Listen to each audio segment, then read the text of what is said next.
Dr. Sophia Satterwhite, founder and CEO of She Heals the World. I'm so happy that you are tuning in to today's episode to hear the top lifestyle and business tips from women entrepreneurs all around the globe. If you found this show helpful, be sure to share it with a friend. That's how our community grows. Today's guest is coming up next.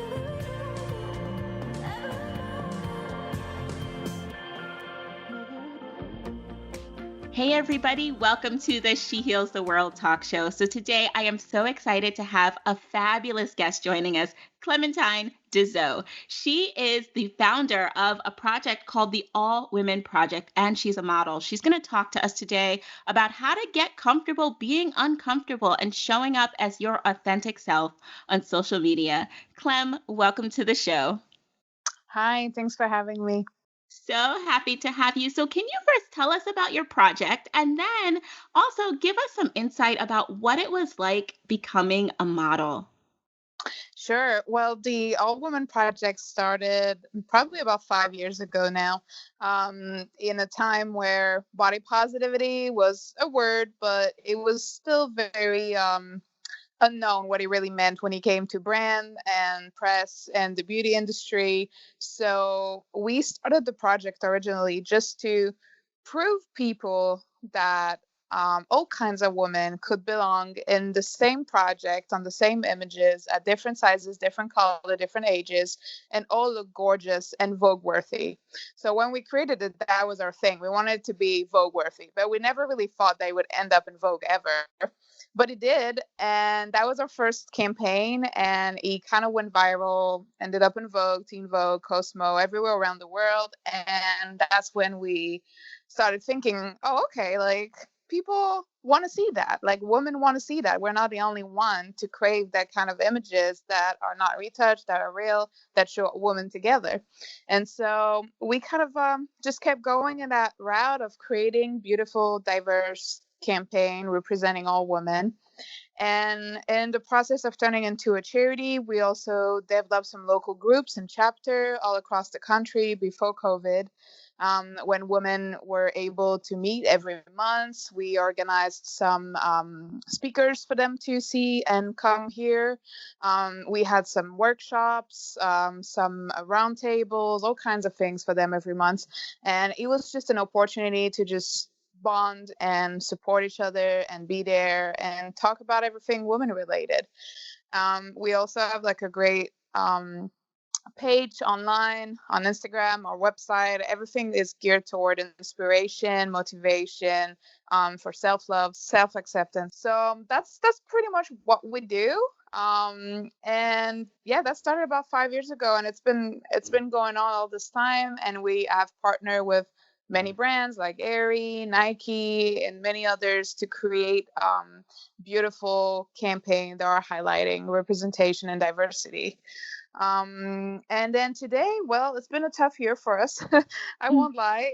COVID made it extremely hard, and we got hacked right before COVID in February 2020. So COVID just made it harder. Like like no partnership, no nothing. So it was really tough. We had to rebuild our own platform. But it was great. I think we rebuilt it better than before, and we're just ready for those vaccines to come out so we can all meet again and jumpstart our local group and have women meet in real life again. So we're really excited about that. That is amazing. So, can you give us a little bit more insight about what it was like getting started as a model? My journey, oh my God, it feels like forever ago now. Well, I'm 32 today.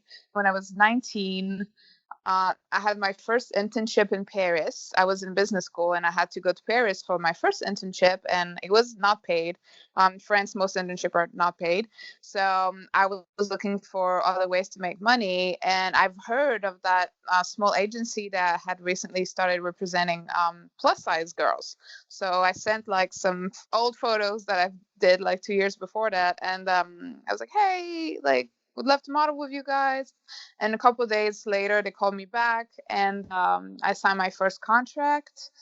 And I started doing like little jobs here and there while I was in Paris. But it was very I never thought of it ever as a career. It was always just something that was fun and that was helping me a bit with my self acceptance journey. Mm. And so I just kept doing that on the side and just making a little bit of money and thinking it was fun.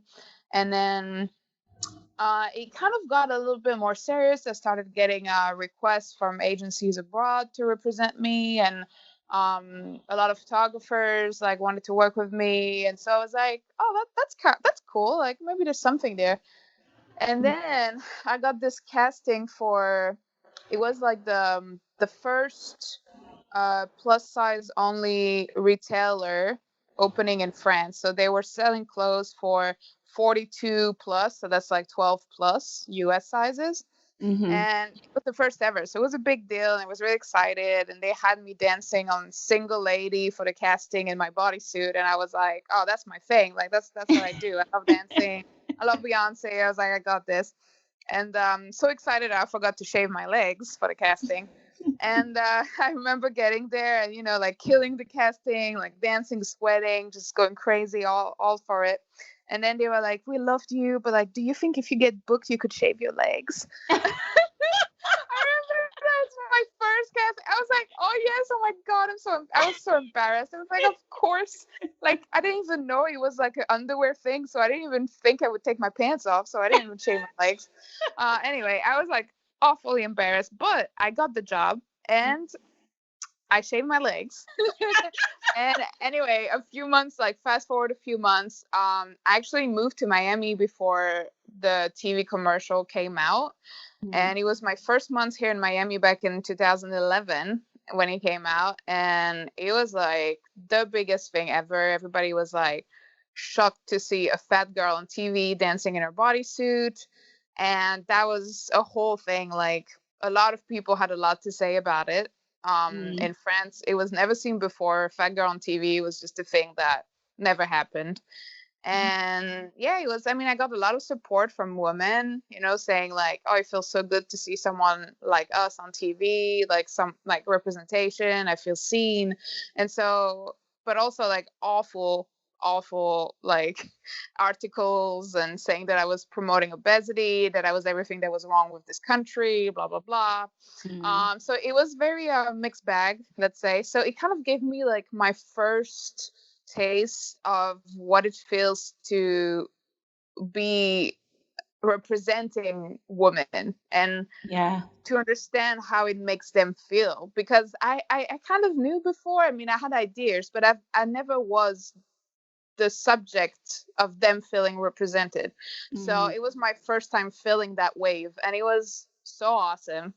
Mm. That's really what made me want to turn this into actually my full-time like career plan, because I was like, if I can make women feel like that all the time by just being myself and literally dancing in my underwear, Yeah. uh then that's what I want to do, because it's fun and it's awesome to be able to have that power and to make people feel so good about themselves. So that's when I started my journey, really. After that commercial came out, I was already here, and I had just signed with an agency in the US. And I was like, all right, let's do this. So I stayed in Miami for about a year. And after that, I moved to New York because that's where it's at.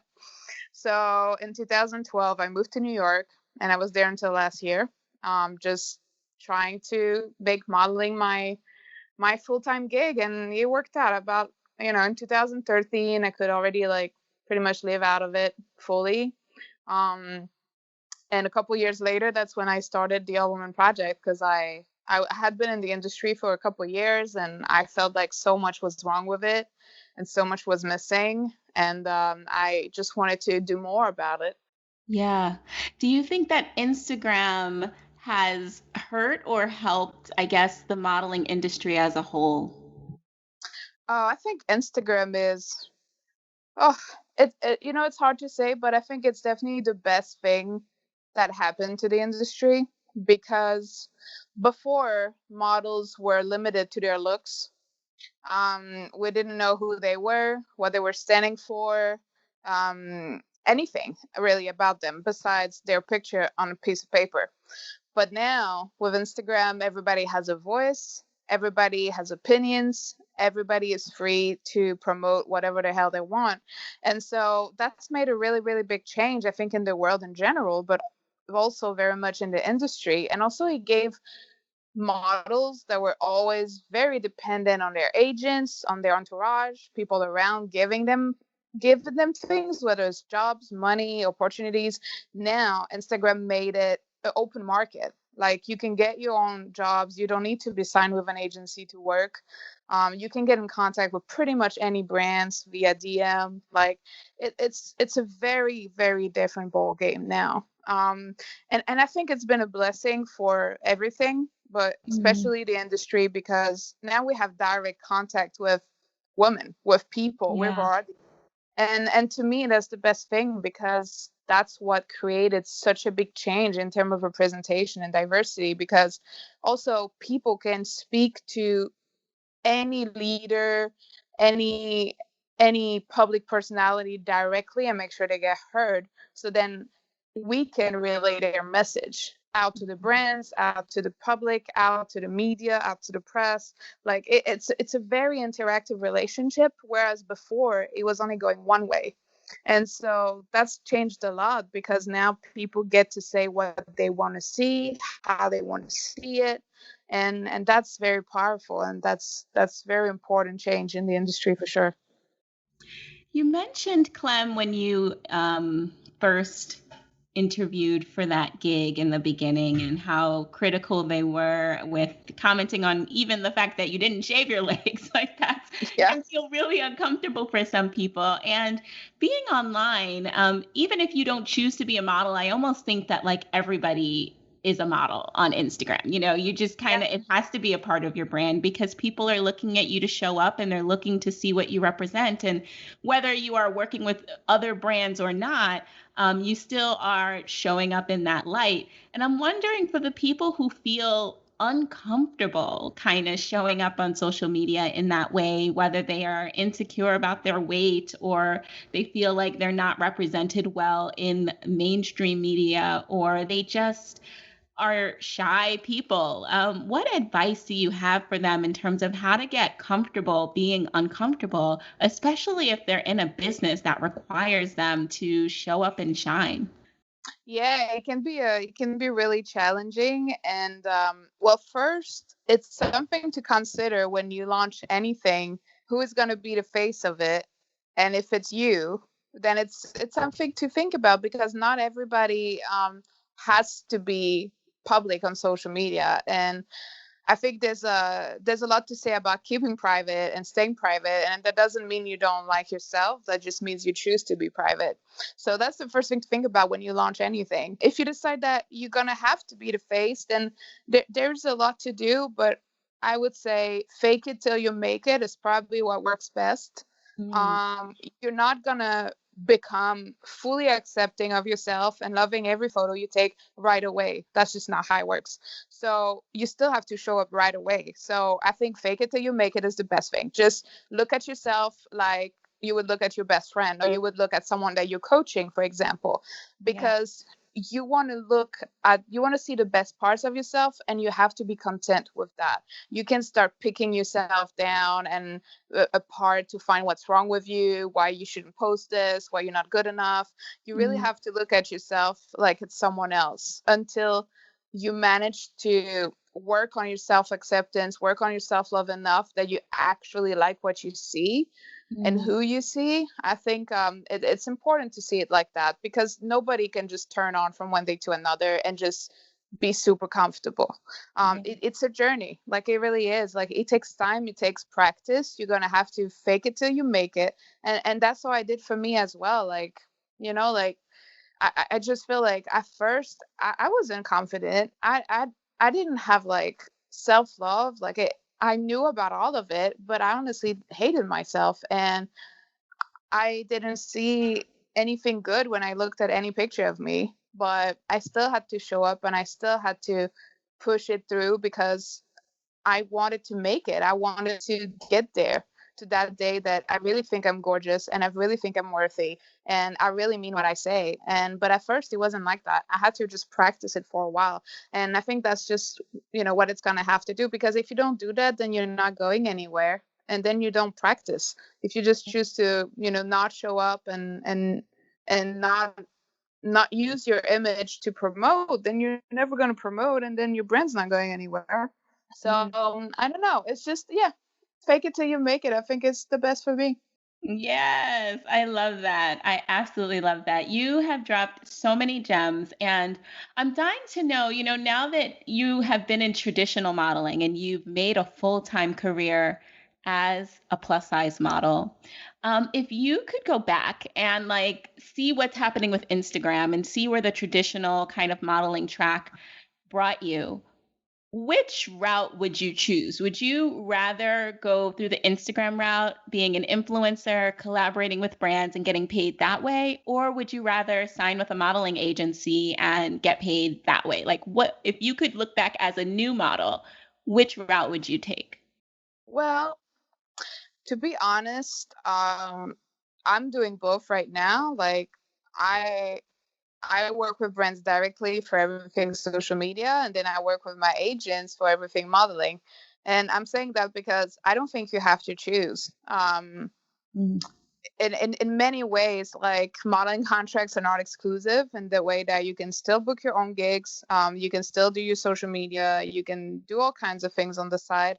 And so I feel like young girls and women that are jumping into their career, I don't think they have to choose, and I don't think they should, because I believe in really like diversifying your income and your mm, activity. mm, And it's very important that you do that, because if something's wrong, whether it's on one side or the other, then you can lose it all, and that's not what you want. And so I think it's very smart and very wise to diversify as much as you can, your mm, revenue and your activity, because then not only you gain experience in so many ways, but also you're safer if something goes wrong. So mhm, I wouldn't tell them to choose. I would say maybe start with one, and then maybe you develop the other later. mm, And in that case, I really do think that social media influencer, if they're able to grow their platform fast, make probably better money and more flexible than models. And mm, so that's probably where I would start today. I remember when I started my Instagram, it was about 8 years ago, something like that, and it was just for fun. Nobody was using it for business. And I remember like my agency at the time being like, "Oh, you shouldn't post. Like, you look like you're bored, like you don't work enough, like," and now it's like, "Oh, you haven't posted 2 days. What's going on? Like, come on." Like, so I think like things change, and I think like using the platforms at your disposal to make an income, and also to use it for good and make change. I think that's the most important thing. It doesn't really matter where you start. I think wherever the opportunity is where you should start. For mm, me, it was with modeling, and then I grew my account over the years, and now I'm able to use both for revenue and to put my message out there. but mm. um but I feel like, whatever opportunity is there, like, jump on whatever comes first and just grow from there. I love that advice. I think that is so helpful, especially when you talked about the flexibility that sometimes being an influencer can provide.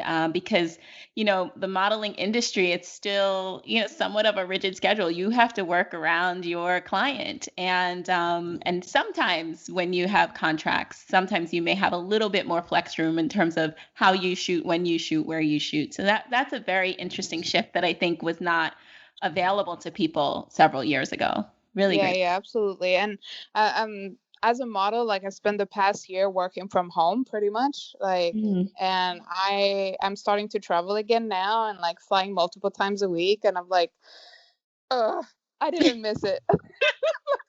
I'm so grateful I'm working, but like, working from home, like choosing your team and like working 15 minutes away from my house, like, that's amazing. And I really learned to enjoy that, like, forcefully through COVID. And at first I thought it was awful, but I actually loved working from home. And I think as an influencer, you get that flexibility more often. You don't have to travel Yeah. as much. It's not as stressful and hard in that way on your body. But Mhm. yeah, both all right. So, if you could look back and give your 10-year younger self any piece of advice, what would it be? Oh my God. Um, I probably would tell her to stop worrying so much about everything and to just embrace her body, because that's definitely been the biggest hurdle for me growing up, just hating my body. So I would just, sweet talk in her ears so that she would start loving her body earlier, and stand up for herself, because I just I've taken a lot of shit when I was younger because I was scared and not thinking it was worthy to stand up for myself. And so I wish I had known that I was worthy earlier. But other than that, I mean, I had a good life, so I just say, do your thing. Do your thing. I love You'll be okay. How can our audience find and support you? You can find my charity at the All Women Project, women with an X.com.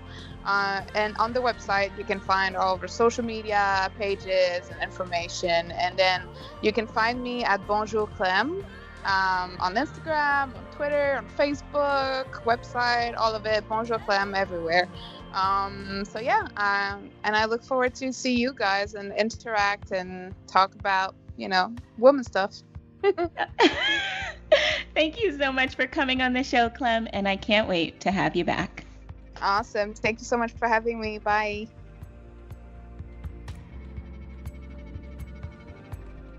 Well, there you have it. Thanks for listening to the She Heals the World talk show with Dr. S.